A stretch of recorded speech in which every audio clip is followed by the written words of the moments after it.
Welcome back to Ghostly Talk. This is Scott L. This is Amber, and this week on Project St. Peter. Dun, dun, dun. I know. I wish we had a little jingle.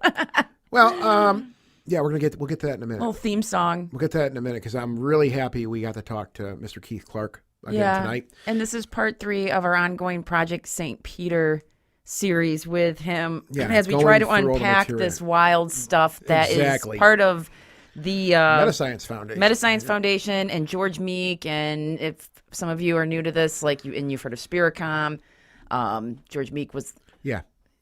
So first though, sorry about last week. We didn't do a show last week. I think it's the first time we haven't done a show since October of 2018. We haven't had a week off since then, I don't think. But we had some logistics issues, and we just said, you know what, we're just going to take the week off. So sorry about that, guys, but we needed a week off anyways. This whole shut-in thing, to be honest, I think it's getting a little harder on me personally now, because it is kind of, I hate to say this, and I don't know about you, Amber, but I'm kind of enjoying just kind of lounging. I mean, we're staying busy. We always have stuff to do, and we're working, and we're being productive people still. But I don't like not being able to go out and comfortably get snacks. Well, that's one thing I agree with. But I feel like everything's an infection out there. Like everyone's just infected, and which I know is not the case. I mean, hopefully most people, if they feel sick, are staying home. But I just don't like that feeling. That's the only thing I don't like. And I don't know if we'll have to all be going back to work in a couple weeks or week and a half about. That's what I'm kind of like I'm thinking about what may be coming down the pipe now. And I'm like, man, I kind of just like, I haven't really worn a pair of pants in a month and a half. And it's just been wonderful. Well, I'm sorry. It's been wonderful. I've enjoyed it. I'm lucky that I work at a place that we're going to have to go back maybe, but we still won't be open to the public. And we'll be doing some just alternative services at the library I work at. But it's still weird, like going and mingling with other humans. See, that don't bother me. See that? I mean, everyone's being cool, but like I said, there's just someone that's, I don't know, they don't know they're sick. I enjoy talking to people, but I mean, have I really missed it that much? And I know it's funny for somebody who does a podcast, but have I really missed fraternizing and hanging out with people? It really hasn't bothered me all that much, to be honest with you. This has been a really kind of a weird eye-opener for me. I'm not depressed. I'm not down. I'm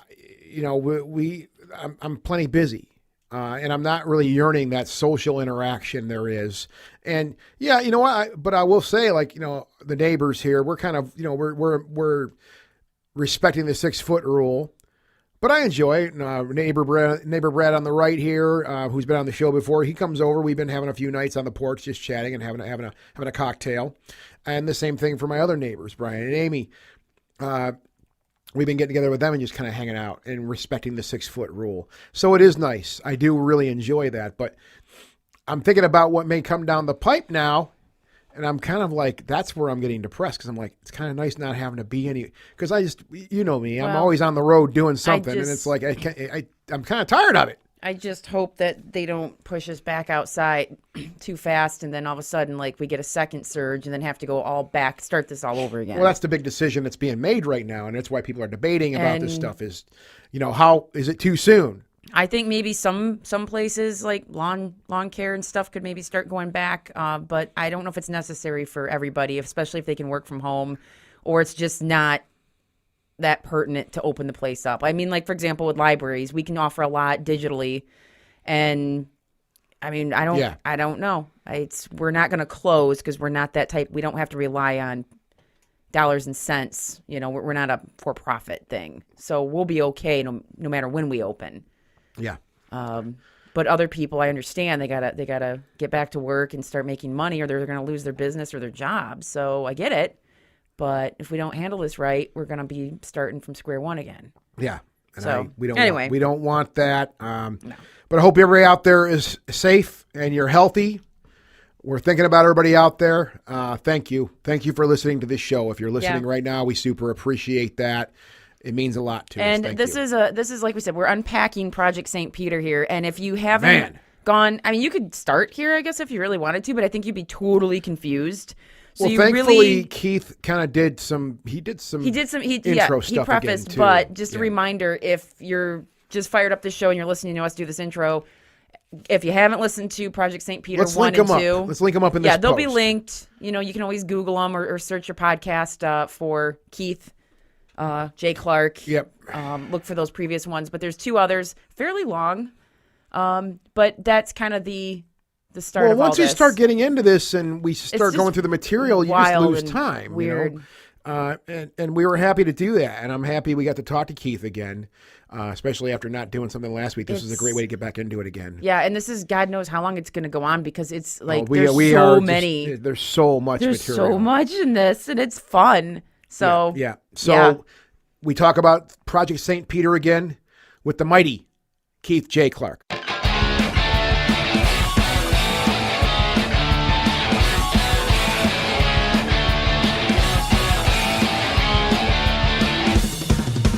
Coming out of a bunker in Michigan, ghostly talkies in your ears again. Buckle up, give your head a spin again. Turn it on and come right in. Born in 2002, the one and only GT crew, coming back old school, run right over you. Go sleep, talk, go sleep, talk, go sleep, talk, go sleep, talk. Keith, thank you again for coming and spending some time with us. We've had you on here several times talking about Project St. Peter, right? And the one thing I want to say is the amount of time you put into this just to come and talk with our little show here. It really is staggering, and it's very humbling. I've been meaning to say thank you for putting all this time into this and coming here and joining us, but especially putting all this time into and all the notes you give us to talk about this thing. Thank you, sir. Thank you. That's very kind of you. Actually, thank you for having me back on the show. Yes, and we're really excited to talk to you again today. Well, we were left off on our exciting saga last time you were here, and this really is an exciting saga. I'm Project not St. being Peter. sarcastic. It's super cool, right? One of the things we did talk about last time was that you and our dear friend Tim Woolworth, who's been on the show several times, you guys have been working together, and I mean, as far as Metascience is concerned, and we talked a bit about Metascience, the Metascience Foundation last time you were on, and I mean, you guys are actually making a move towards trying to revive this thing. I mean, and I don't know what state it's in exactly, but you guys are trying to more or less. I hate to use the term. Raise it from the Raise dead. it from the dead. But that's something you guys are trying to do, though. Am I correct? It is, and the reasons for that are because Metascience Foundation was an organization that was around the 1980s and 90s. Yeah. Their primary purpose was the study of consciousness and life after death and healing and all things, I would say, paranormal. It was headed up by a gentleman named Mr. George Meek. He was very passionate about it, and during the course of the time that he was involved in this organization, there were many people that worked with him. In a lot of cases, it was very technical. There are a lot of different stories. In fact, this kind of reminds me of one of the series you would see on Netflix that has twists and turns. And we have a passion for it. Our passion is not only paranormal, but also ITC, which is known as instrumental transcommunication. Yes. Which is the smaller field in the paranormal that basically deals with communication with non-physical personalities through electronics. So we come at it with a purpose. We come at it knowing that there is the potential for communication and there's the potential for human evolution. So we all have a burning passion and desire in our hearts to essentially share whatever truth we find. Now, we're not going to say that it's all true, that some of it's fiction, some of it's not. We don't know if it all was real. We have some good ideas and opinions about some of these things. Yeah. But this organization was around a long time.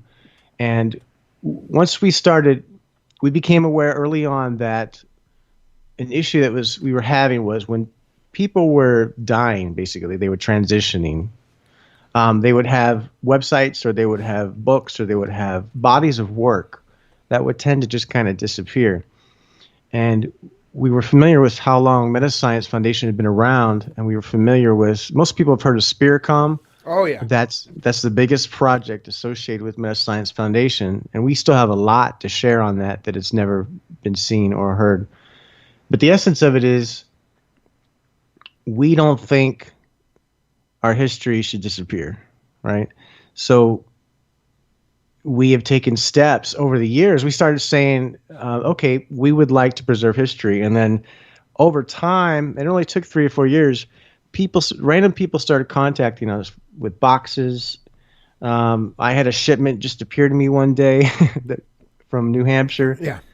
And between myself, Timothy Woolworth, and Jeremy Michael Bloxam, as well as all the other people that have ever been involved in iDigital Medium or assisted along the way, because these are volunteer projects. These are things that we do on our own time.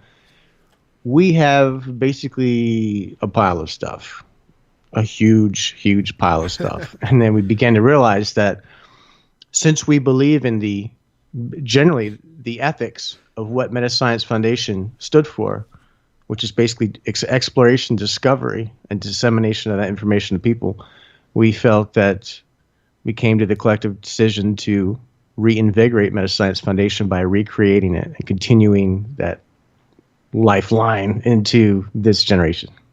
ITC is something I've said, I've tried, in explaining this to people, because I think a lot of people like to mix up the EVP phenomena with ITC. And what I always say is that, EVP to me is a bit of more, it would be more the drooling hippie of the two. Because really it is. It's bad, okay, so maybe you have a device, maybe you have a recording device, but mainly when you're trying to capture EVP, most people just walk into a room and they may ask questions and they may get an answer, but they're really kind of just walking into a room and just hoping something may happen, where ITC is a more directed effort. It's actually building devices, using science, trying to using proper science, I'd like to say, trying to find some hard answers on how to communicate with spirits, right? Or communicate with, whatever, disembodied voice. People, there's a lot of different names, I guess we could call it. But to me, it's a directed effort. It's an actual effort that has some background and actually has some hard science under it. Would that be a correct assumption? I think so. I think what happened was paranormal was here first, right? And then once EVP was discovered in the 50s, or it was discovered before then, but let's just say it was popularized in the 50s, and it began its journey to what it became today. Mm-hmm. I think once the paranormal communities appeared and the ghost shows began to appear in the 90s, EVP was just conveyed and described and seen as just being one particular thing. Yeah. But actually, I think it was probably in the 90s, there was a very well-known and respected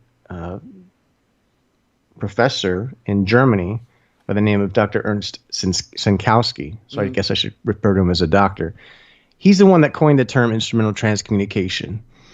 Because at that time, they weren't just receiving sounds. They were receiving pictures on TVs. They were receiving all kinds of unique and different stuff. And so there was the need at the time to expand. However, I'm coming to find that, the majority of people are familiar with paranormal. However, ITC is not a term that's generally in the public consciousness. So we're kind of trying to, I would say I'm adjusting the way in which I speak about these types of things, because ITC is a very broad and narrow term. But there is a dedicated community that works in that area daily, and they're not typically what you'll see in the entertainment media.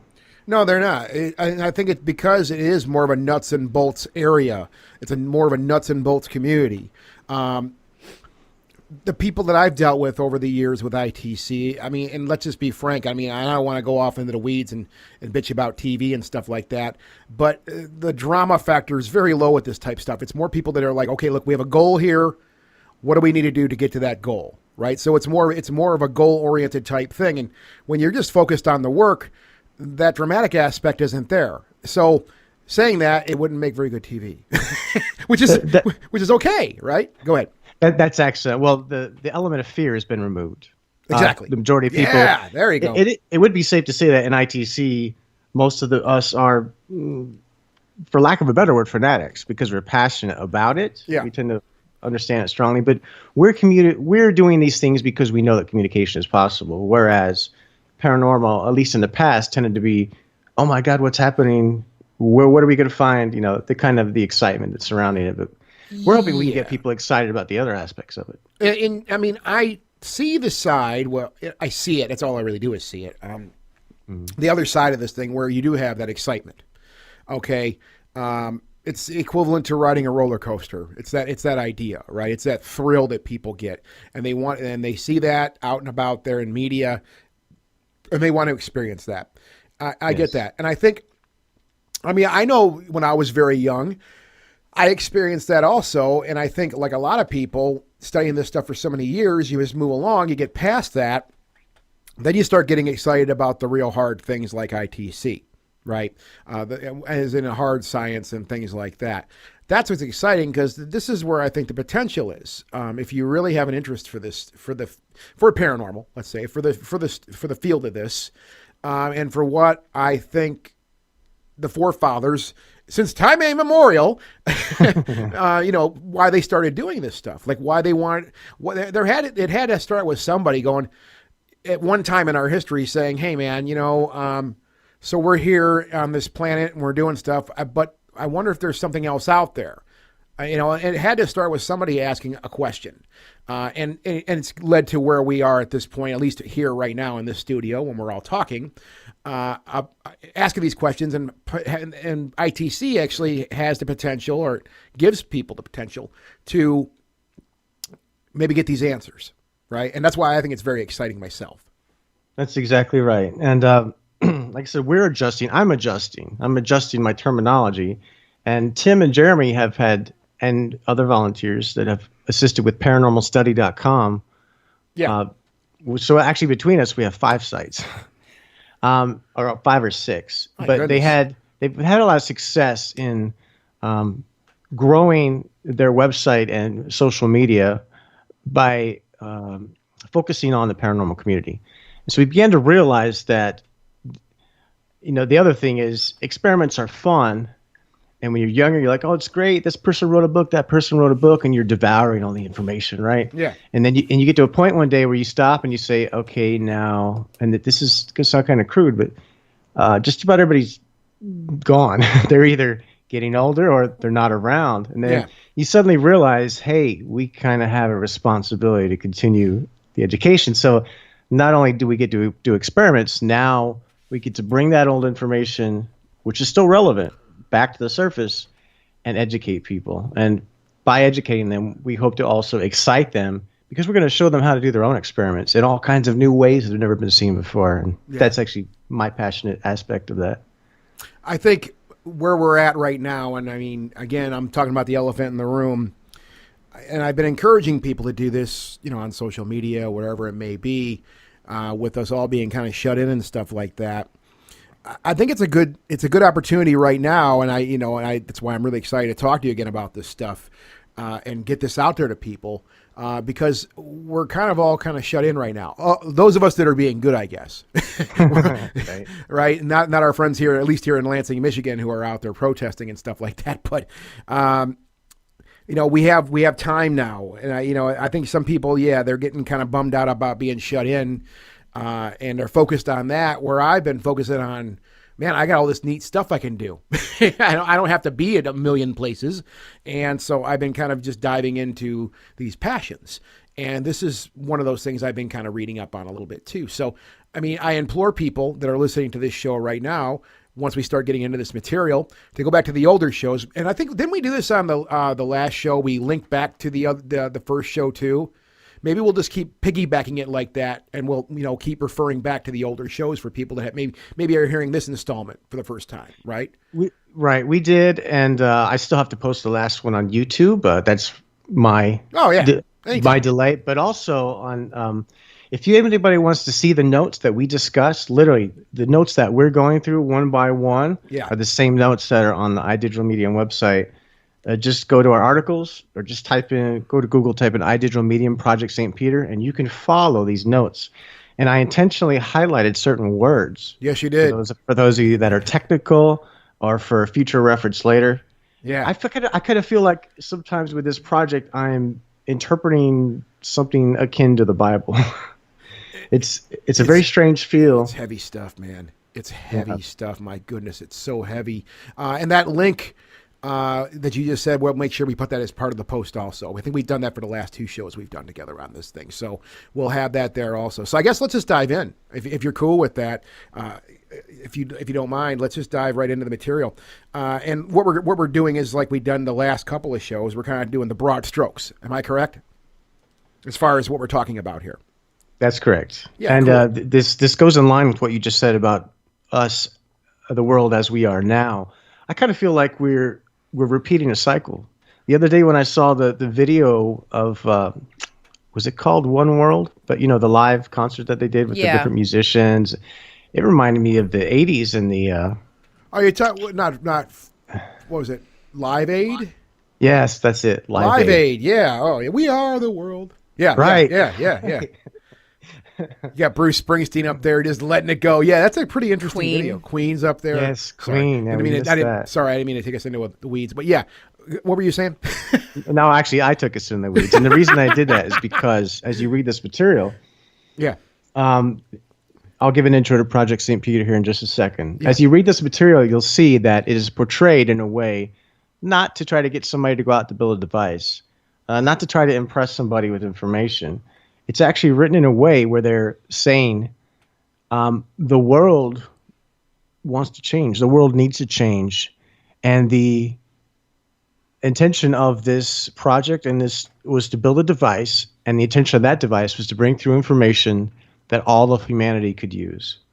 Information regarding science, weather, social issues, all of these types of things. So to start from the beginning, this is our third installment of Project St. Peter. Yes. Project St. Peter is a project by the Metascience Foundation, which we just discussed was around in the 80s and 90s. What's special about this project is it went on for a year and a half. It was very well documented. And here's the story. So George Meek ran Metascience Foundation. He researched life after death and other things. One day, a medium showed up at his doorstep and said, "I am here to help you." She claimed to be a telepathic communicator. She must have convinced Mr. Meek of her abilities because after a period of time, he began to work with her. She began to channel messages, and as time went on and his faith in her grew larger, they began a project called Project St. Peter. Now, this project was secret. It wasn't public. We're not aware of these documents existing anywhere in the world. We think so far there's probably only one copy in existence. Currently, it's 12 thick blue binders. And so what it was is this telepathic medium would channel entities or people from the other side or heaven, what have you, and they would bring through information to try to explain to potential donors as well as the people building this technical equipment. They were trying to explain how they wanted to bring through an advanced system of communication. And they did this by giving lectures. So this telepathic medium would stand in front of this class. Inside the class would be George Meek, the people that worked with him, people that he employed. And a lot of them are full-time. In fact, we discovered that the amount of hours they worked on this project was between 15,000 and 20,000 hours.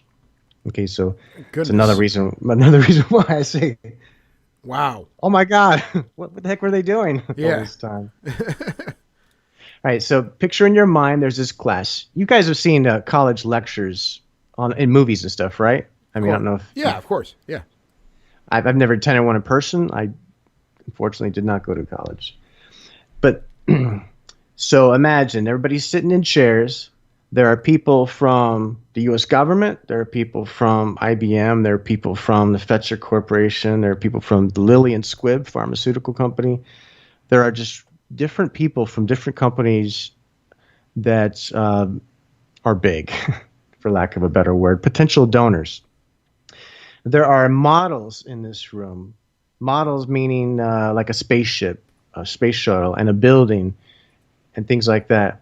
And so this medium would stand in front of the class. Everybody's sitting down. They would turn on the video recorder. They would turn on the tape recorder. This medium would then enter her special space, and she would begin to channel. As she begins to channel, basically she says that there is a group of people in spirit, I'm drawing a blank. What's some big organizations that handle everything in the world? They're focused on everything in the world. Oh, geez. Just name one. Microsoft. Nowadays. Google. Oh, no, I mean organizations Google. for worldwide managing countries. Oh, geez. I don't know. I can't think of the word for that either. Yeah, I'm blanking. Okay, so The Illuminati. No. no, but so I know what you're talking basically, about, though. Yeah. all these famous people started coming through. You know, the list of famous people, it's a long list. There's at least 53, and includes everybody from President John F. Kennedy to Einstein, Dr. Einstein, to a lot of different people. Okay, so before we proceed into the content, let's just say that the reason why we're doing this show is because this is an amazing story that's the craziest thing I've ever read. It's either the biggest hoax perpetrated on a very, on a man that meant well, George Meek, or there's information here that was meant for humanity, and somebody's going to come along, some of you technical people, some of you physicists, people that deal, engineers, people that deal in these kind of things are going to come along, and you're going to read it at some point, whether it be now or 10 years from now or 20, and they're going to draw parallels and concepts regarding how to communicate with people in spirit or other dimensions is going to become clear, I believe, that there is an essence to this. So we've already had an address in the first two, Project St. Peter's, by President John F. Kennedy. Dr. Albert Einstein takes the floor and begins to give a lecture. Mm-hmm. What's interesting when he gives these lectures is he talks funny. he talks in like parables, like they do in the Bible. Yeah. Jesus told a story and he tried to get the message through. That's how this Dr. Einstein speaks. And it's very interesting. And so the essence of Project St. Peter is they were going to build two devices. One of them was to receive, one was to transmit. But here's where it gets interesting. They give technical details. They talk about gravity. They talk about other advanced civilizations is the wording they use. They don't say aliens or ET, but we know that's what they're talking about. And they name those constellations. And they talk about certain configurations that would allow a signal from here in our dimension to penetrate into those dimensions. And it would be helped by ETs, aliens, etc., to get to its destination of where we wanted to go. Okay? Yes. So far, it sounds crazy. Did I miss anything? No. Okay. So now to begin with Project St. Peter, Part 3. Yes, sir. And what we do is we go over bullet points. These bullet points are just the essence of what's on the page. Mm-hmm. If you guys look at the guide, you'll notice that it'll say page 53, and then it'll have parentheses 58. What that means is they were so fanatical about documenting this project, they hand wrote the page number on the top right of every page so they would know if a page was missing. And they would also have the ability to track it. Mm-hmm. So the first page, I believe, is actually, one of them is the page of the document, and one is the page in the upper right-hand corner. So that's why I always put two, so you guys don't get lost. Yeah. Okay, let's dive right into it, and feel free to jump in and expand on any concepts. Do you want me to read, or do you want to read? It's up to you, Keith. Dealer's choice. I'd like to go ahead and read. Give it a little bit of flair, experiment a little bit. Yes, sir. It's good practice. Yes. So, Dr. Einstein brings out a laser.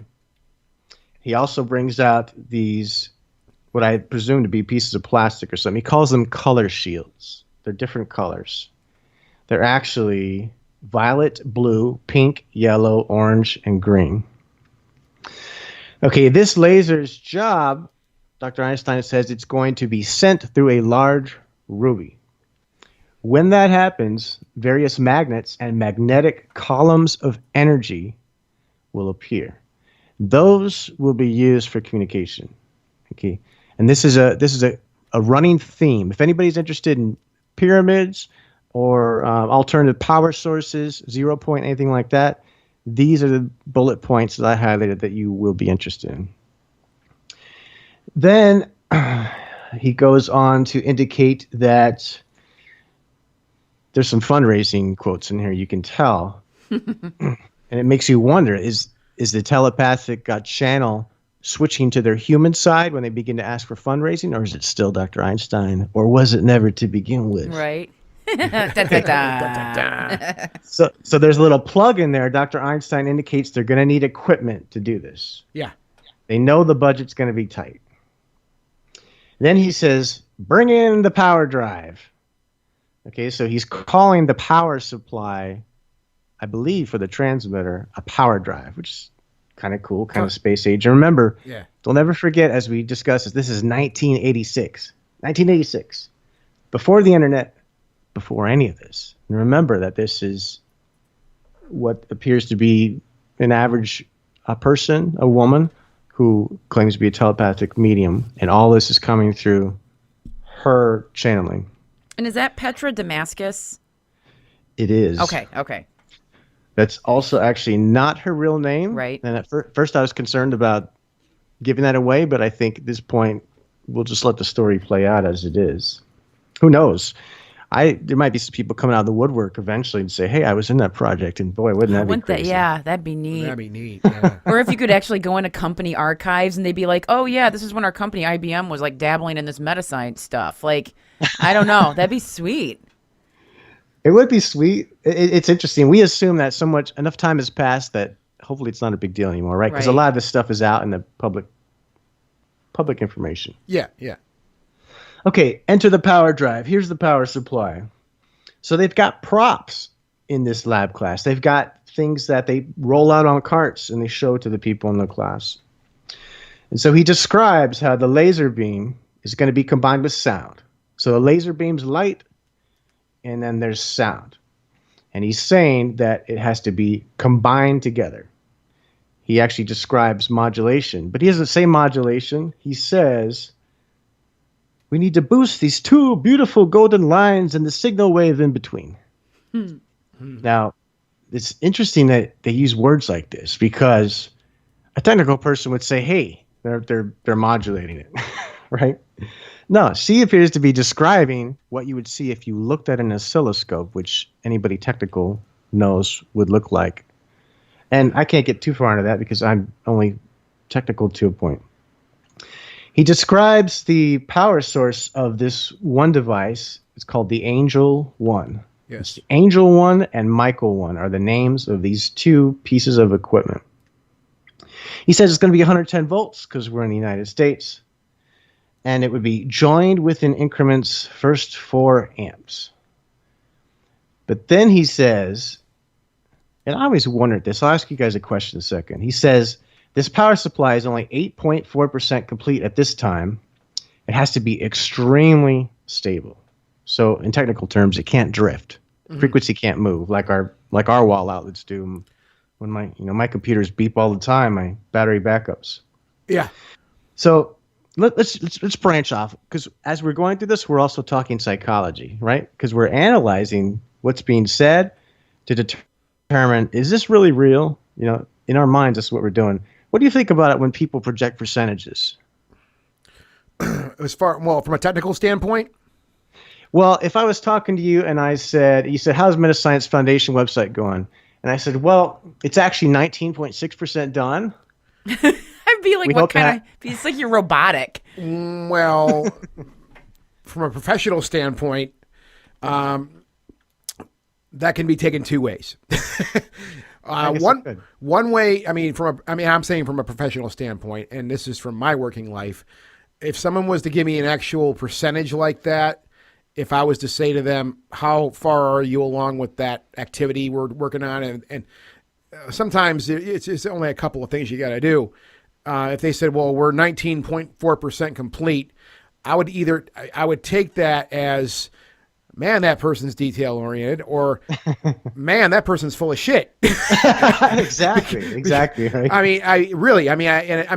It would depend on a lot of factors. Obviously, it would depend on the track record with that person, working experience with that person, because some people simply are that detail oriented. Like I know people that eccentric where they break things down into those elements where they like details to that degree, right? You're exactly right, and that's a very good point, and that's something I wanted to flesh out, because as we go, it's kind of like I'm not just writing this and blindly believing it. I'm looking at it going, that's kind of funny, and then I'll look at something else and be like, oh man, I realize what they're trying to say. So we're just looking at this with a grain of salt. Well, we're also talking about Einstein here, so taking that situation here, if I'm applying what I just said about my professional life. If Einstein was to say to me, if I was able to meet that gentleman, and I'd say, hey, Einstein, how far are we along with this device? And he said 8.4% complete. I'd say, okay, we're 8.4% complete. Totally cool. I mean, again, it would be based on a lot for me, at least, on working relationship, right? It would. So that to me, and that wouldn't surprise me coming from somebody like Einstein either. So, yeah. You're right. Yeah. You're right. But so as we read this, you want to hear something really off the wall, really cool? Yes. It's not too far in the weeds. Okay, so I've had readings with a lot of different people over the years. One of those claimed to be Einstein. Of course, don't they all, right? So, do I know if it's real or not? No, I don't. But I take the information, I weigh it, and I just keep it there. I don't judge it. I asked Einstein if it would be possible to have basically mechanical voices inside computers, to create artificial voices. The answer I got was not what I expected. He basically said, when you take an intention and try to create something, in this case, trying to create the human voice, first you need to mimic the organic functions. So if you're trying to, when you're designing a computer program or you're creating something like that, you are imitating what you think a human would do, right? So in some ways, it's kind of like AI. He then said that in order for that to be able to work, a person that would come through that device would be able to do that a lot better if they had already done it before. So what he's saying is, if you've talked into a microphone or sang or done some activity in life, and then now you're wherever you are in spirit world, heaven, it's going to take you some time to adjust if you don't already have that skill of knowing how to remember the energy that it took to come through that device. Yeah.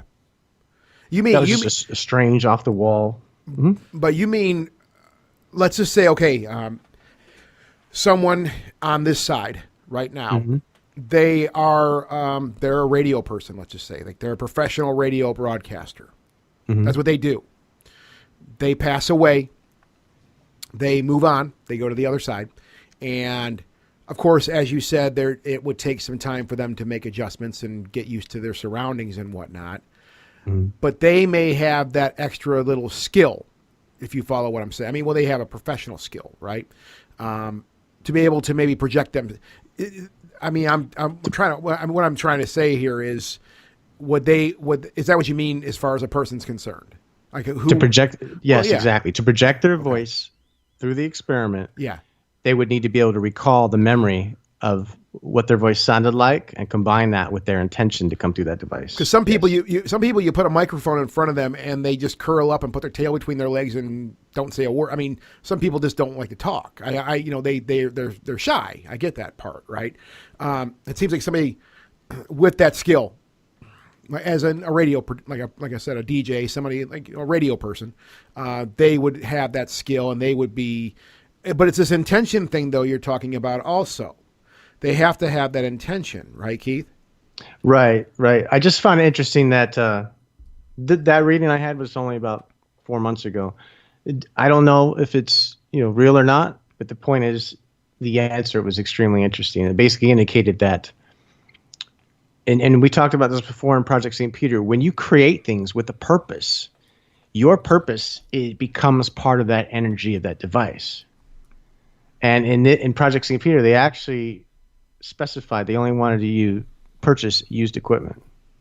They didn't buy anything new. They went out and sought they went and looked for a specific kind of laser because they wanted, I guess that laser's function in the universe was for this project.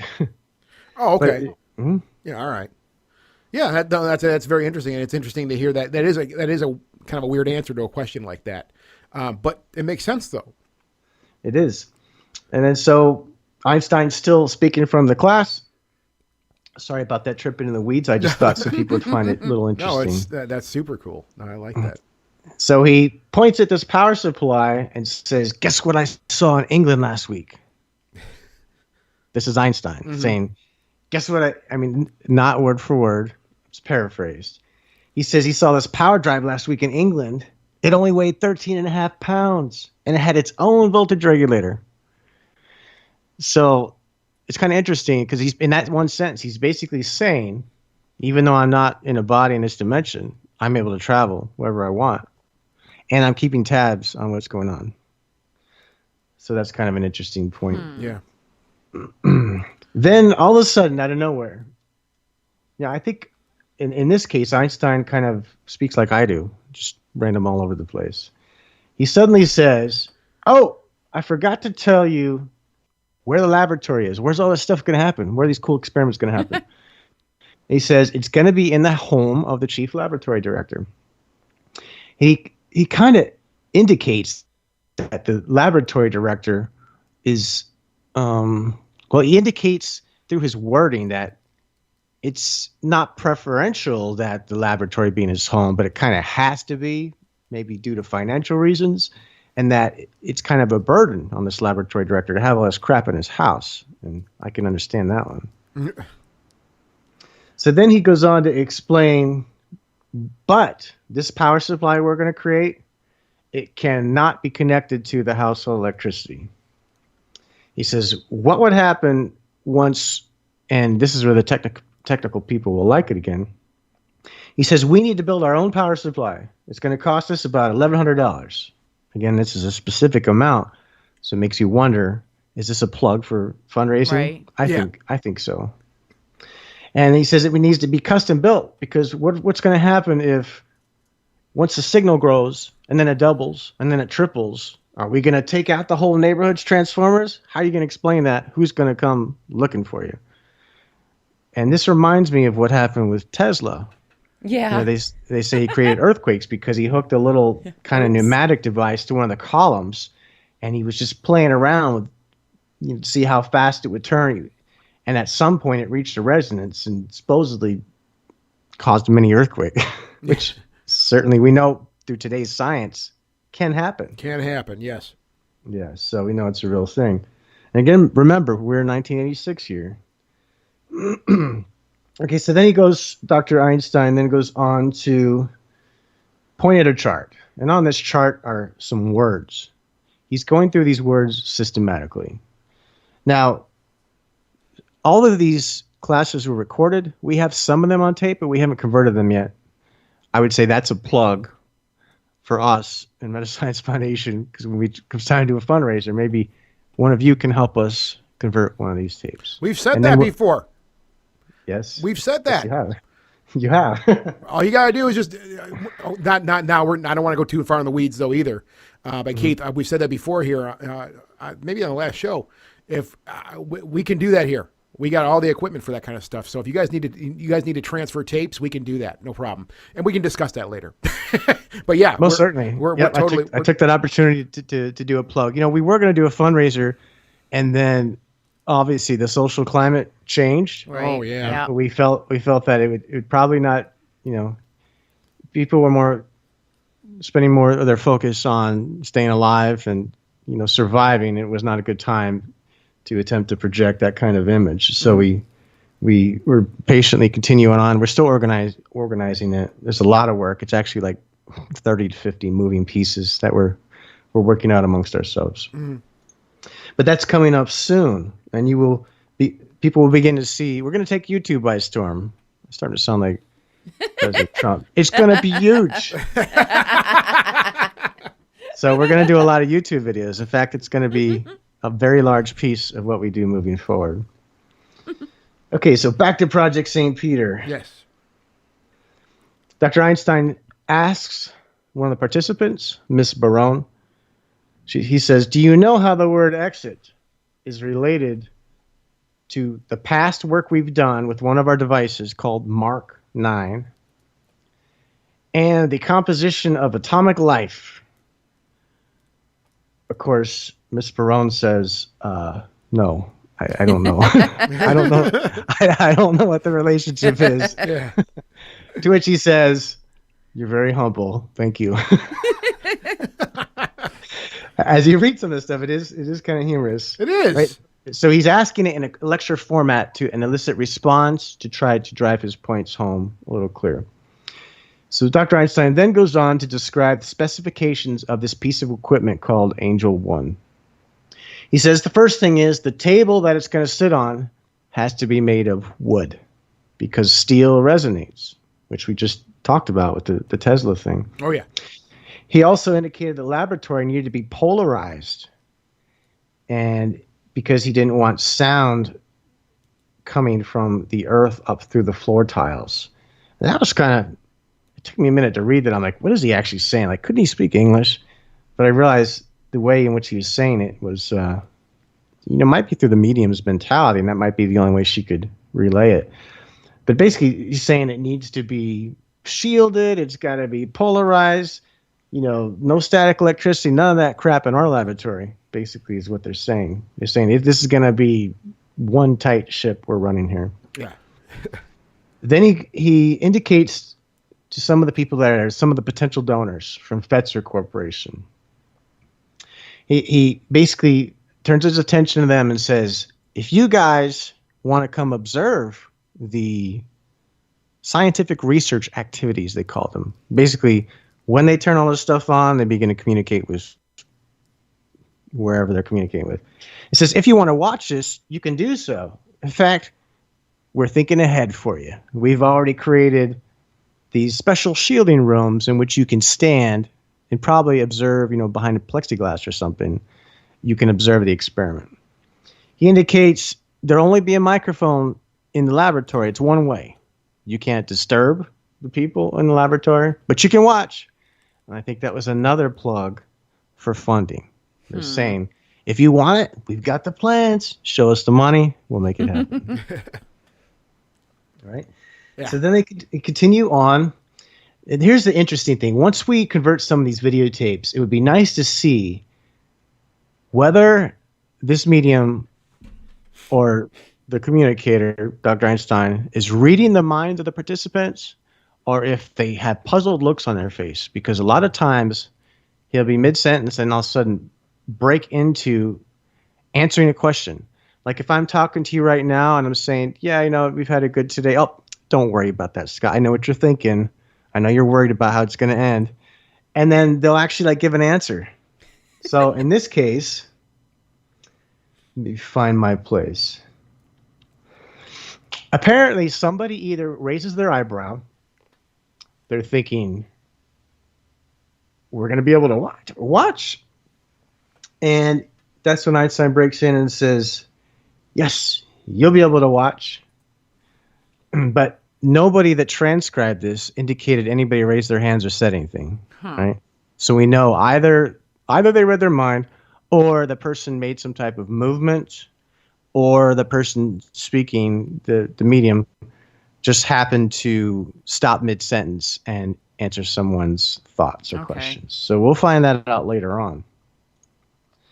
All right. So let me continue.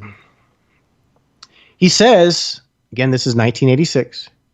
He says that the science research activity will use something man already has, a catalytical cathode ray tube, otherwise known as a CRT monitor. He says that in a CRT, it acts as a relay station because it has measured compartments. And the way he's thinking of this is, he's not just saying, hey, here's a TV. You guys got a TV. You know how it works. We're going to use it. It's cool. He's saying the way in which the components of this device were put together was designed to take energy in one form and to funnel it through a series of steps to produce a desired output. Okay, that's the interpretation of why he said that. Mm. All of a sudden, he brings up the Space Shuttle Challenger. Now, this lab class is within a month or two of that disaster occurring. Yeah. And it's mentioned throughout this work. What's strange here in this sentence is we have some type of discrepancy. So he mentions the Space Shuttle Challenger on January 28th, 1986. Then the next sentence, he mentions Apollo. And then says, if the timing had been different, maybe an increased protective margin may have come about. Now, again, we look at this and we say, is that really a way to talk? It's kind of a funny way to talk. We would just say, maybe if the timing was right, nobody would have gotten hurt. Or maybe the outcome would have been better. Right.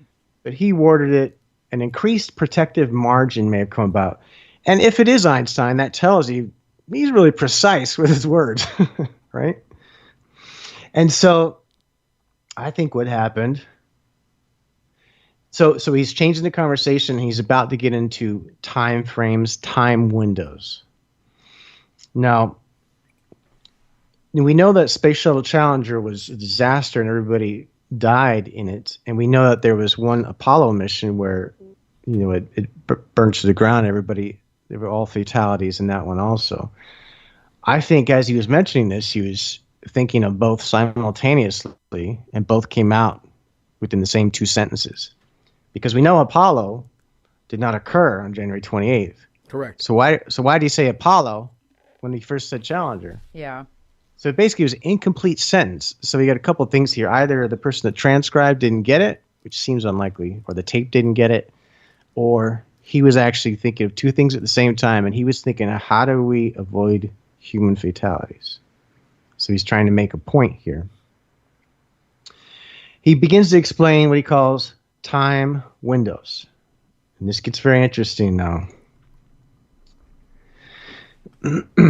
He says, this is Dr. Einstein, says that President John F. Kennedy will be allowed to communicate through the station, as well as, quote, the evolved civilizations of Orion, Libra, Arcturus, Pleiades, and Ursa Major, and end quote. And there was another one in there, but the person that transcribed it didn't seem to catch it.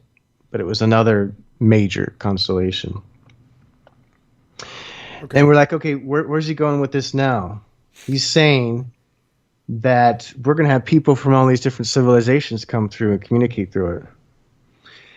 And then we got another discrepancy here, and then we'll break off maybe in a little bit of conversation about psychology, and let's pick this apart and see what we think. He then says the importance of time windows in scientific research activities is very important. He then goes on to say that, for example, the laboratory director in this case, he's only going to come in on like Tuesdays, Thursdays, and Sundays because his work is intense and we need to space it out.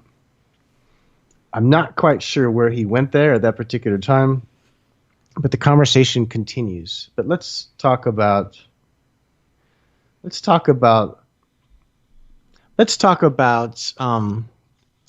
do they call that? Where you only pull out big names when you're trying to prove a point? Like name dropping. Name dropping. Yes, name dropping. Thank you. Yeah. What do you guys think about name dropping when it comes to mediumship or when it comes to channel material or just in general? What do you think about it? It's something that seems to be constant in mediumship because they'll say, or like even when you go to past life regression, you were Cleopatra. You were this, or you're communicating with Einstein. And obviously these names are kind of relevant to this era. And in 1986, it's JFK, it's Einstein and stuff. Like now, if all of a sudden a bunch of famous people die, right now we'd probably reference Stephen Hawking's. Elon Musk if he was dead, and Right. other stuff. So I mean, that's kind of, I don't know. I just think that it's always been done.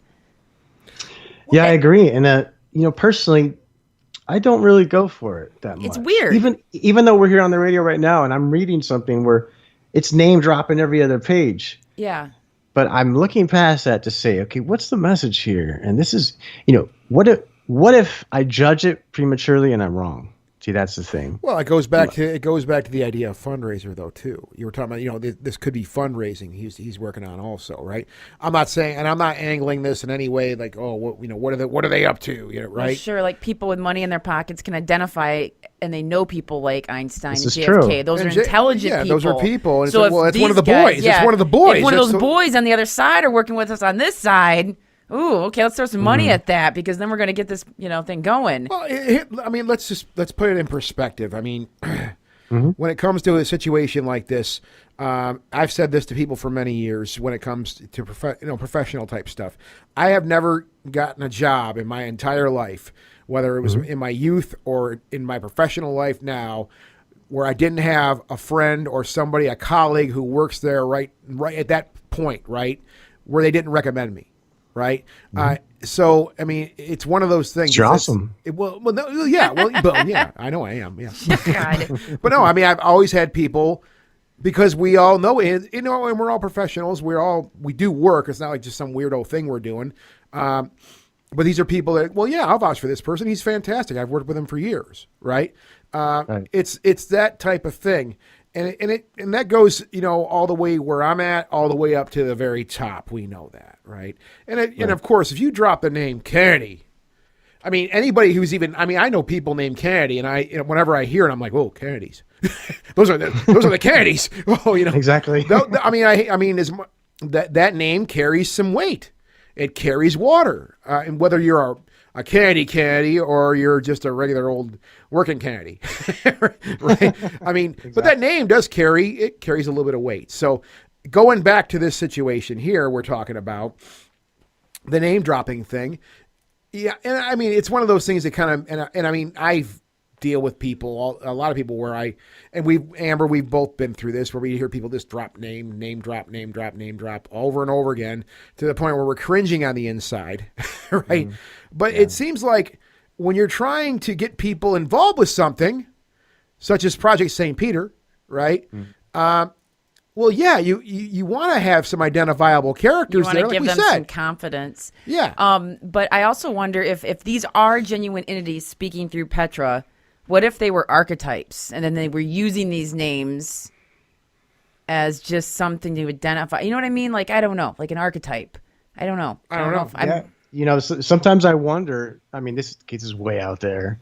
Sometimes I wonder if our association with names is merely our brain's way of associating with personality types. Yeah. It's not really about the name. It's more like a symbol to us.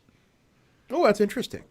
And in this case, the reason why I brought that up and you guys really hammered it home is excellent, is because everything's not black and it's not white. So I like to talk about the gray. And what I mean by that is there are instances where name dropping can be viewed as taking advantage of a subject or the person you're speaking to. And there are instances where, name dropping is an essential part of either fundraising or whatever function you're doing. And then there's, the potential in the middle. Are they consistent? And so as we go through this material and we go back and we look, think of this. If a person's telling a lie and they're making up a story, at some point they're probably going to slip up, right? Now there is human error you can see in these transcriptions and in the writing, but we'll go over however many hundreds of pages it is over a year and a half. And at some point we may find, because I don't even know the answer yet, we may find that all of this information was consistent, that they presented it the same way every time. Because don't you think if you're saying the 53 well-known personalities that we'll call Lifeline or Alpha Celestial Unit 1, that at some point you're really going to mess up those terms? Yeah. Either that or you're super, super, super intelligent because you can keep your story straight. Yeah. Yeah. So thanks for diving into that. That was really cool. This whole concept of the name dropping thing. I mean, and it wears a lot of different skins though too. right? I was thinking about this as you were talking about it, and there's another. I mean, I know professionally, whatever, I've had conversations with people that I've just met, and they're like, somebody's name comes up that I know. And I'm like, oh, I worked with that person, for years. We did this and that. And so that's not necessarily name dropping, but it's still an identifiable type thing. Like, oh, I know that person. This is what I've done with them. Boom, relation, connection, right? And that's what again, that's just to me just kind of illustrates what I think Einstein was trying to do here. Was like, look, there's some relation here. We have people that they're relatable that are invested here. They're all in. And yeah, I mean, let's go forward from there. I mean, that's really what this whole idea is, I think. Exactly. And the names, some of these names are like people I wasn't really aware of who they were, like the guy that founded the Smithsonian Institute. Yeah. I hadn't heard of his actual name. And there are other people like that. And it's also interesting, they named famous painters and people in different areas. And I would think, man, if you're going to make a list that long, you better write it down so you can remember, what names you said. But just take all this, objectively at this point, because as we go on, it'll become more and more apparent to us, or, we'll learn as we go. Yeah. So, but just to let people know, we're not just blindly reading this, saying, okay, this is the greatest thing ever. It's another spirit come. Oh my God, it needs to be equipment. Let's go build it. No, it needs to be broken down. It needs to be taken apart, I think. I agree 100% with that. And I think down the road, somebody is going to take it apart. Somebody that's going to do a more technical job than I have. Or somebody will pick it up after me. Okay, so then he goes on, and the people that love science, the people that love wormholes and time travel and the future and past and present, you're going to love this because he's actually explaining in story form how we can shape energy to overcome these limitations. So now we get into, Einstein is pointing at the chart. He's saying now there's two columns. One says day, one says date on it. And then he says, well, why do we need the day and the date? And he says, well, we're going to use military time. Who's going to use 12 p.m.? And it turns out we're doing an activity that, as you know, across the world, there's different time zones. Oh, yeah. But he says not only are we going to cross international time zones, we're going to cross the celestial boundaries of time. Now, it sounds a little religious, especially for this day and age, the context. But it also sounds respectful. That's something else that people will see when they read this. It's presented in a way that's super respectful of science and laws of the universe. So he also says that there is a line of demarcation where the laws of science no demand simply change. What laws? Gravity and light. He's basically saying, he goes on to say, the confirmation of those energies here working in total union with high-order advanced intelligences are spared the drudgery of waiting for the energies to arrive. This is what man has not yet learned. Now, note the use of the term high-ordered advanced intelligences. What do you guys think that is? Right away, my first thought's alien life form, but clearly something that's more advanced. Anything that's more, been around a little longer, figured a few things out. Then I don't know. I mean, a high order advanced intelligence could be a person that that's 60, 70 years old who's finally retiring. or something like. I mean, really. I mean, well, if you're gonna, if you're gonna be technical about people on this planet. Well, I mean, it could apply, but I mean, I know, Amber, the first thing that you and there's the first thing that came to my mind too when I hear high order advanced intelligences. The first thing I'm going to think of is here comes the Jetsons. I mean, that's the first thing I'm going to think of, right? Yeah. But it could apply to a lot of different things, I think. Some people could take it in a religious context too. Yeah. I think it's just a matter of who you are. Yeah. Right. I think it's interesting that he used that specific choice of words. He didn't say God. He didn't say aliens. He didn't say spirit people. He didn't say, your loved one. And he always uses these terms to define. So I think, you guys ever, I'm sure you guys zone out once in a while and think about artificial intelligence and whether or not we're actually like robots. We're just not aware of it yet. Every day of my life. We're in a simulation.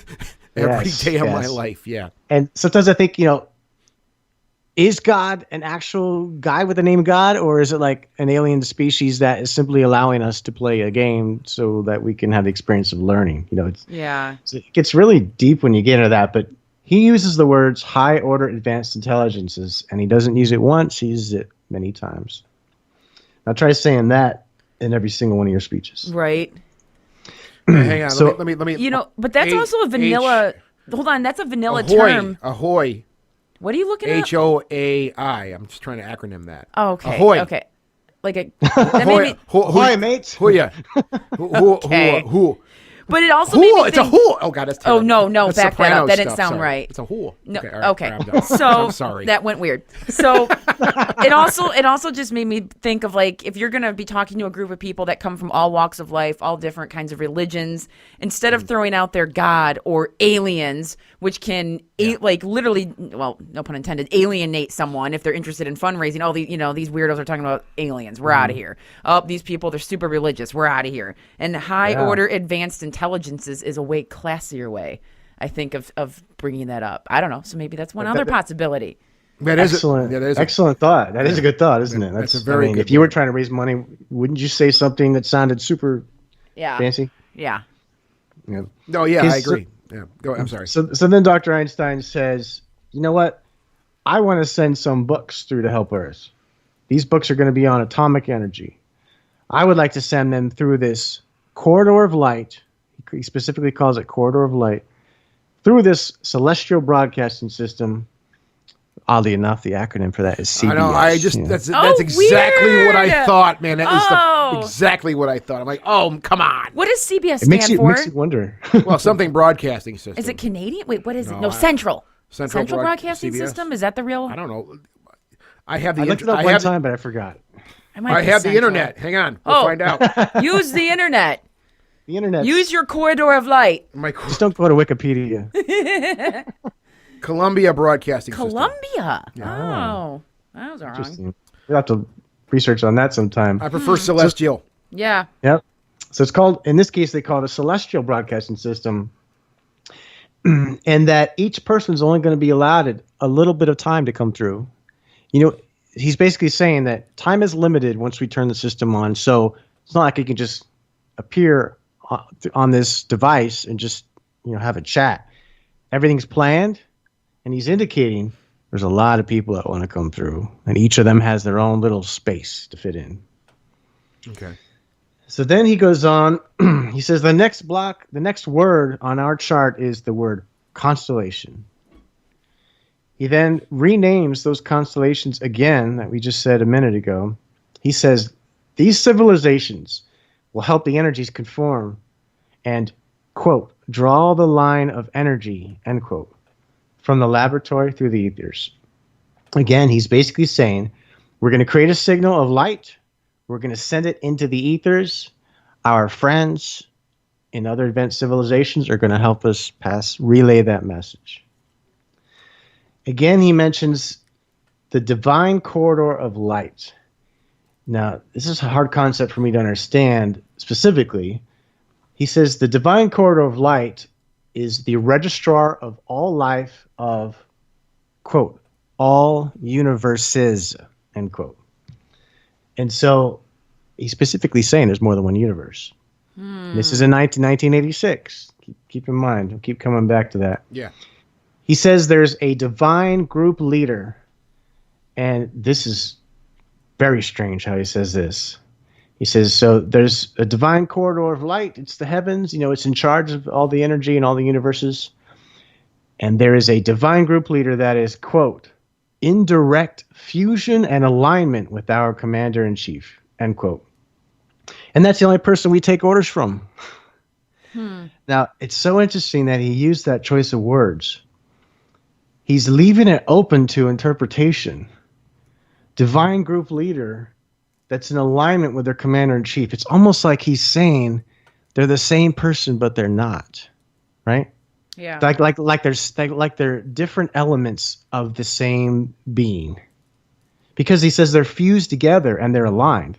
Yeah. If I got along with you, I wouldn't say, I'm in direct fusion and alignment with Amber. We're fusion so well right now. Right? Yeah. And so it's the selection of words as we go through this material that people should pay very close attention to, because they were chosen by someone very, very carefully. He says, we only take orders from this person. He then says, we can't run this station without permission. It's like we're just throwing it together, us and a bunch of scientists and a bunch of famous people, and we could just turn it on. We have to get permission from our boss. And then the next paragraph gets super interesting, and I need to quote it word for word. Now, keep in mind the mindset of 1986 and the mindset of people at the time. If you are not of a religious background, just let the name Jesus blend through you and just look past that word and don't be turned off instantly, because you need to listen to the rest that's coming after it. Okay, quote from the divine Lord Jesus Christ, a column of light shall be sent into the universes, the 7 super universes of which our Presidial Council is a part of, one vital part of. At this point, the light, in scientific terminology, shall be refracted as if it had gone through a prism. The prism shall be the light of the star of the constellation, having nothing whatsoever to do with astrology or horoscopes, rather the science of astronomy. A sextant shall be needed to calibrate the measurements on the harmonic bowl attached to Angel 1, and one of those calibrations, along with the shields, shall bring our Earth associates, all of you who are associated with this work, in direct alignment with the energy of the constellation and the divine corridor of light on one or more particular day. And we shall send a light in turn. End quote. All right, we really got to dive into this one. Where do you guys want to start? It's a lot. You're right. It's a lot. Well, I mean, I'll dive into Jesus Christ for a second here. I mean, Okay. as far as the idea, and I get that some people it may make people uncomfortable, but that says a lot to me.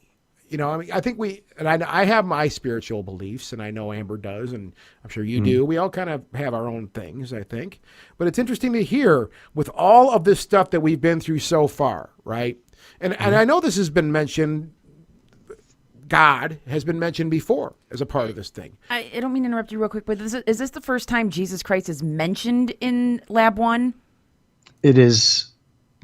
Well, I'll have to do a search on it. He's mentioned many times in the work, but this Yeah, this is not the first time that God or Jesus or the idea of that has been mentioned, right? Okay.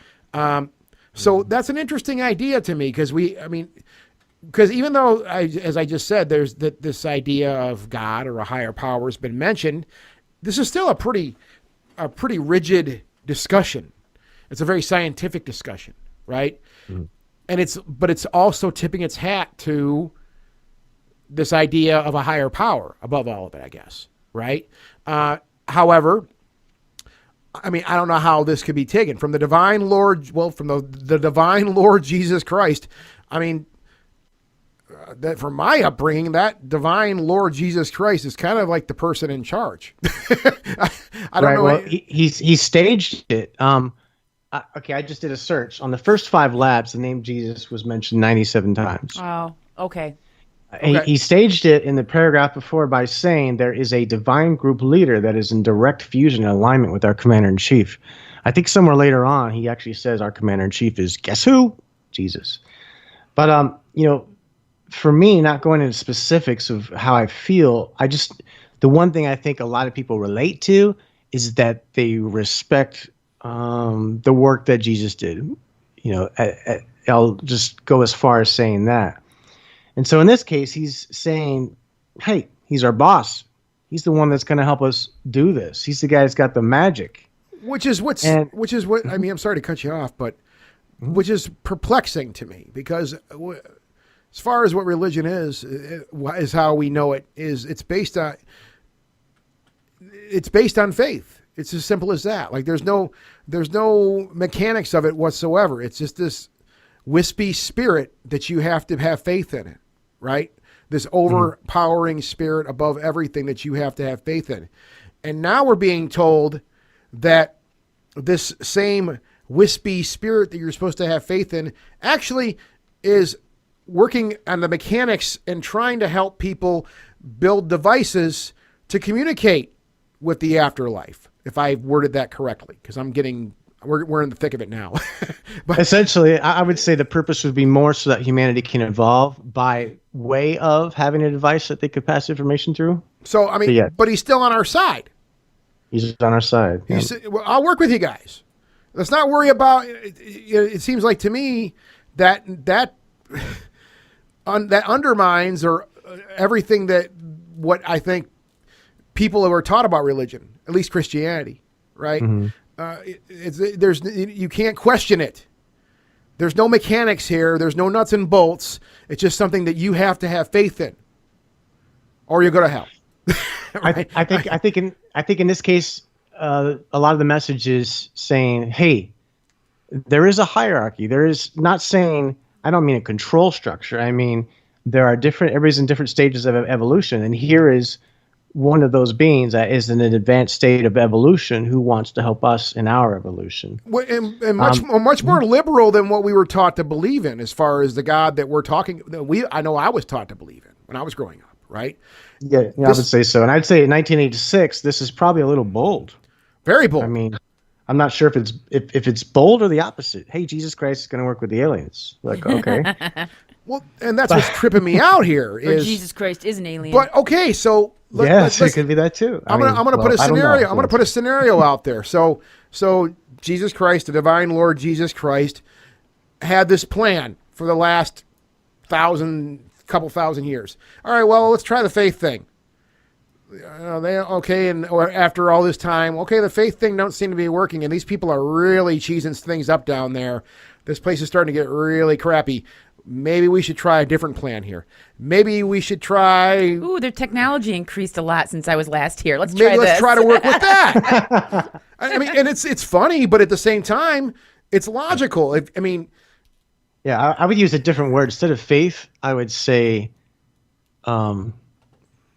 lost connection with their innermost soul. Or that would be a different perspective I would put on it. But why not get modern?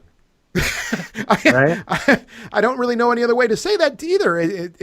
But I mean, I'm sorry. I hate to keep diving into the Jesus Christ thing here, but that's the first thing. Like it's another, and he has been mentioned before, like I said.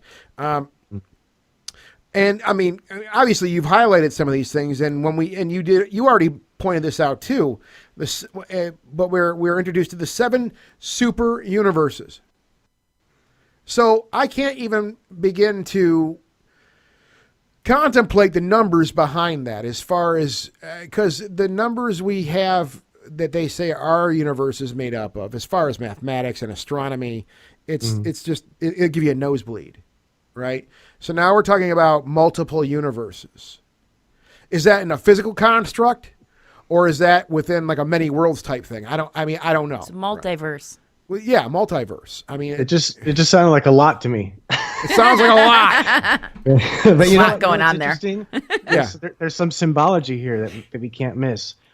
He says 7 super universes. Now, if I scroll back a page, hope I don't lose my place. Remember a minute ago we mentioned colors? Yeah. I believe he mentioned 7 colors. I think this is all done intentionally. It's not just random. I can't find it right now, but basically they went through the colors word for word. And let me get back to where we are. Okay, so wait, 1, 2, 3, 4, 5. I rolled back here, Keith, and Einstein asked Mrs. Barone to count the number of glass shields and names them out loud. He did. Violet, blue, pink, yellow, orange, and green. Unfortunately, It's only 6 though. Okay. I mean, I'm not trying to call you out, but that's just You're right. That's what it said though. But Right. it's interesting regardless. That would be me drawing a wrong conclusion. No, that's okay. That's cool. So yeah, I mean, I'm sorry. Go ahead. Okay, so he's saying, in scientific terms, and this is where it gets weird. He's saying, basically, Jesus is going to send a column of light. Okay, he talks about column of light, column of energy. If you guys have ever studied the pyramids, you'll notice that there are a lot of similarities. And again, this is 34 years ago, with pyramids and vortexes and self-sustaining energy sources and things like that.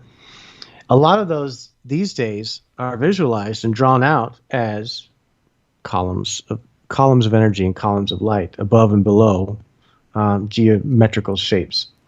Okay, so he says Jesus is going to send this light, but he's going to pass it through all 7 universes, just like we're going to pass this laser through the ruby beam, and it's going to split.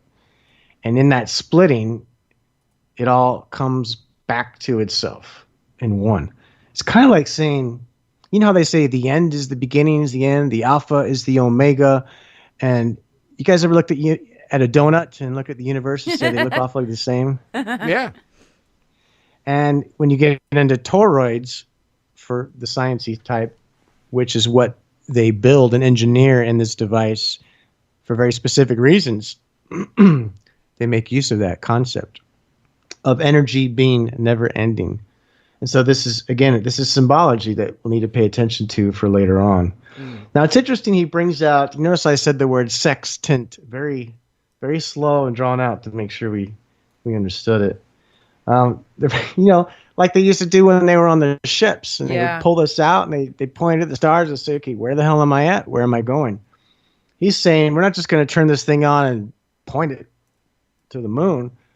We're going to point it where we need it to go. And we're going to need to calibrate our instruments. And he also refers to something called a harmonic bowl. And this is attached to one of the devices. And at first I was like, what is he talking about? Bowl? I don't remember that in the diagrams. And then last night, somehow, somewhere, up popped a video of cymatics. You guys seen the videos of cymatics? No. Where they play, once I describe it, you'll probably recall, where they put sand or something on a flat surface with a speaker. Oh, and as they go to different frequencies, different geometric shapes appear. Yep. I'm starting to think that what he had in this project was also that. So somehow I think they were going to use a technique like that back in 1986 to calibrate, to know that they were at the right resonance, the right frequency. It made me wonder too, it's 7 super universes in a harmonic bowl. Like there's 7 notes in a scale. And in the scale. I don't know if that has anything, but It's true though. yeah. Sounds like a better correlation than the one I tried to pull out. They're all good. Right? I don't think anyone can be better than the other, because this is all like just weird speculation. It's a lot to take on. Yeah. Right. And so he says, that signal's going to reach us. We're going to receive it on our one device. And then we're going to send it back to him. Right? So this is a two-way thing. It's not just a one-way. Yeah. Heaven's going to talk to us. We're going to send our information back to them so it can be real time. They're basically saying we're going to travel through space-time and we're going to communicate with them while they're communicating with us, no matter how far away they are. Which is fascinating. That's like the goal of real-time communication anywhere in any universe at any time. It is. What'd you say? It's TCP. That's what it is. Yeah. It's TCP. What's- Two-way what? communication. Oh, that's what it's called? Yeah. Oh, okay. TCP/IP. Sorry. I thought you were rapping. Like we're not dorking on. We're not dorking on enough now. I got to start bringing the computer jargon in. Sorry. Right. Go I'm ahead. a computer. I'm like, is he talking about TCP/IP or TP? Yeah, the TCP. Sorry. All right. So he says the lab directors, Dr. Einstein says the lab director's job is to find the light being sent from the commander-in-chief, Jesus, through the constellations to them, as he, quote, moves from column of energy to another. I think that was a transcription error. I think they were trying to say moves from column to column of energy. So basically they're indicating, think about what this is saying. They're saying that it's possible to have the ability to communicate with different places in different galaxies through columns of energy.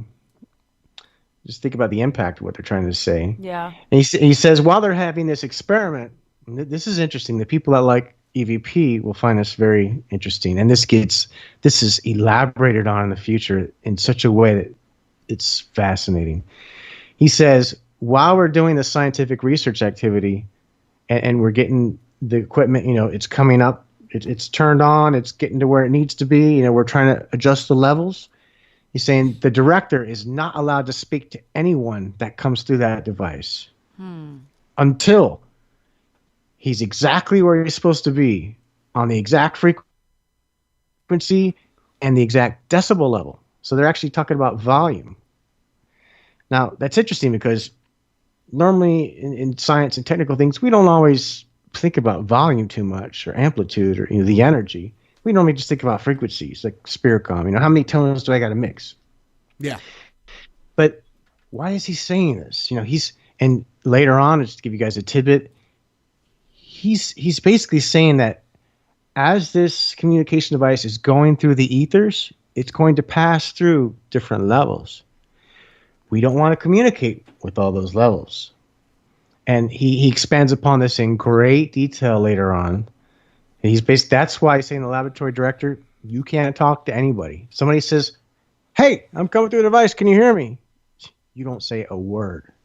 And they're very specific. He's very, you guys will see later on, but it gets very strange in that arena. And then as we know now with our knowledge, we know that a lot of people say there's different levels. I'm not going to claim personally that I know all the different levels and where people are. I just know people talk to me or I hear them. Yeah.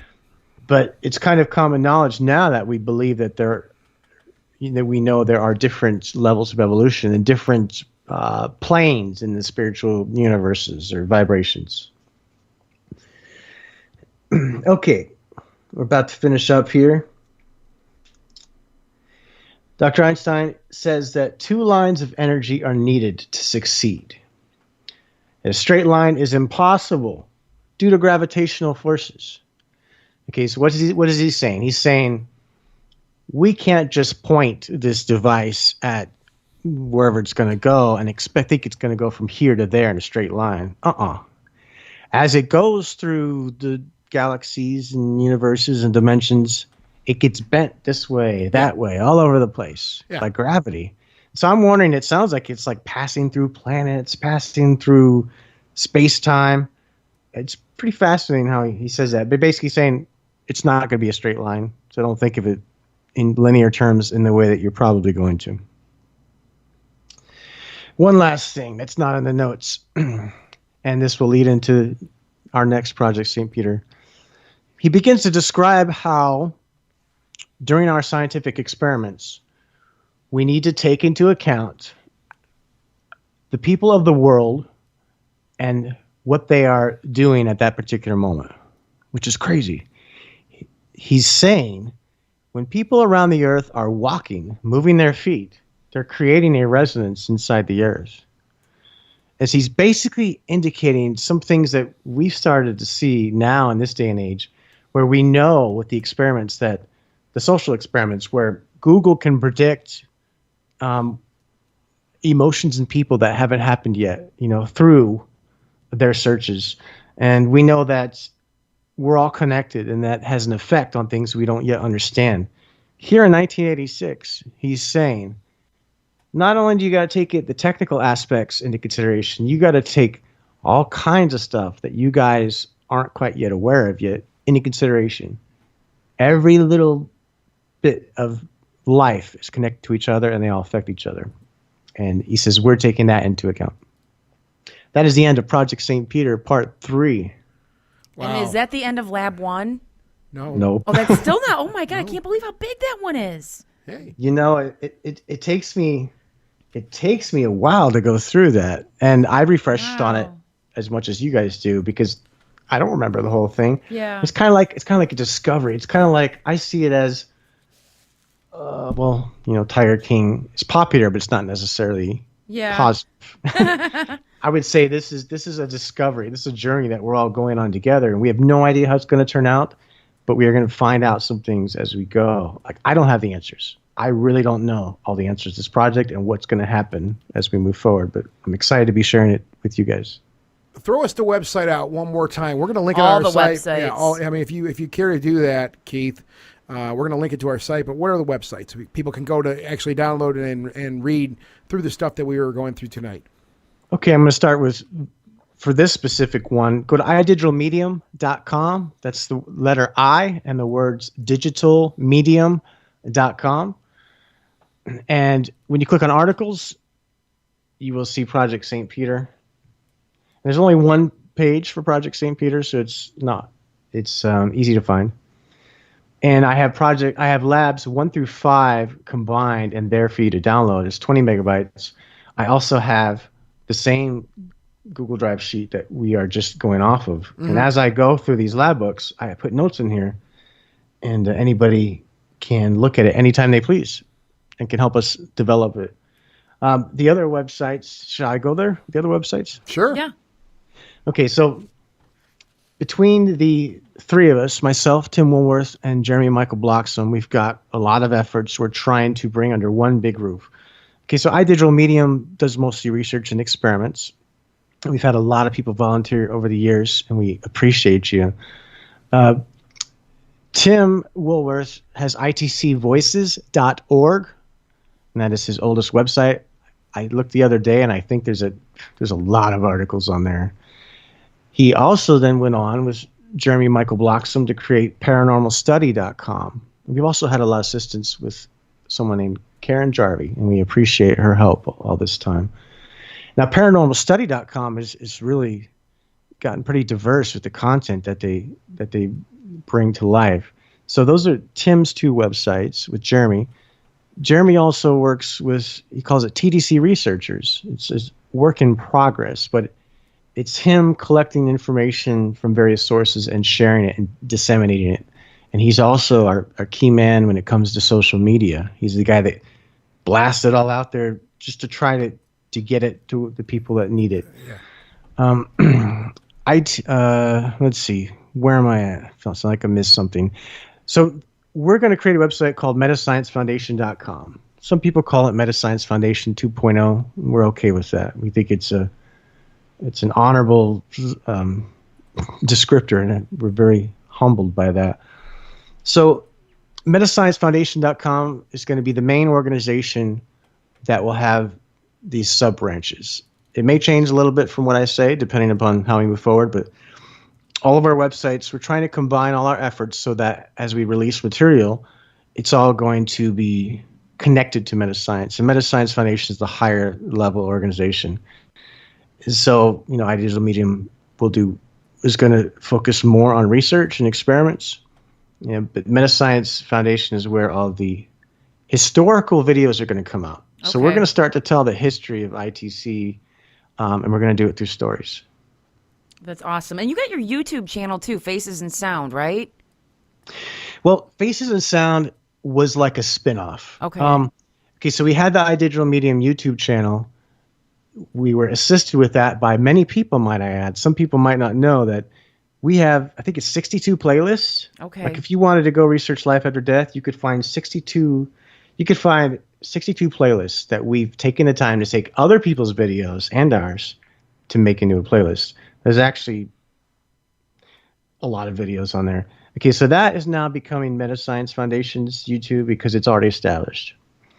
I'm going to do a little spin-off to where I get to do more experiments that are more, shall we say, way out there. The stuff I do is not traditional. It's very, I don't know if you call it left or right field, but whatever it is, it's probably not any field. But we're trying to consolidate efforts, right? Because it's a lot of time and effort to do all these different websites. We're trying to figure out the most efficient, smartest way.